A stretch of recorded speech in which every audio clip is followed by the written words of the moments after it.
Hey everyone, hope you're doing well. A lot of people are saying that we could be in the book of Revelation 17 currently at the moment.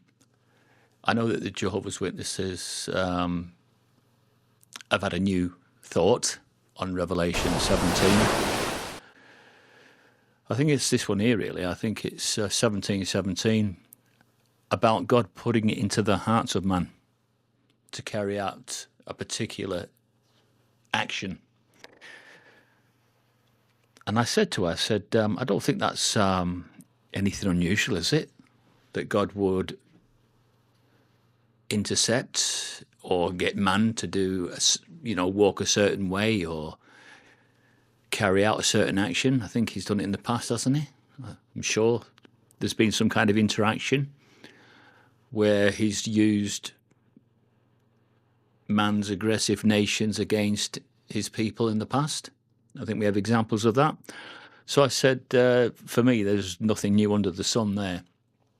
And that's something that I've always had in the back of my thoughts anyway, that when we get into this closeout period, just prior to the Great Tribulation and before Armageddon, I think it will become apparent to everybody that man cannot direct his own steps. He cannot stop going to war. He loves war.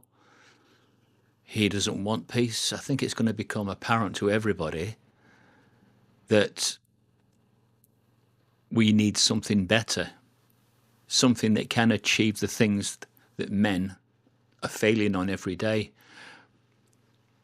And we know why they're failing, because they want to fail. They're not sincere about anything that they say.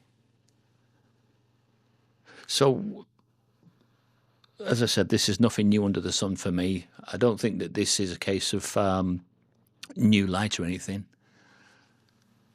Although if you go on JW Broadcasting, it goes into more detail, but that's my perception on it.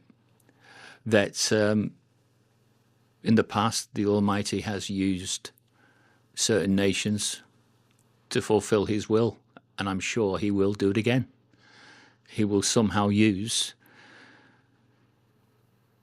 the warring nations, Gog and Magog, and manipulate them and get them to where he wants them to be before he wipes them out.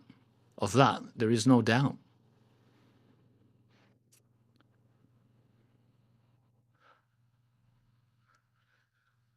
So, we wait and we see what unfolds. And that's all we can do, because we can hardly influence God's decisions. We can't do that. All we can do is just be a bystander, a spectator to what could be the greatest event in human history. I'll see you.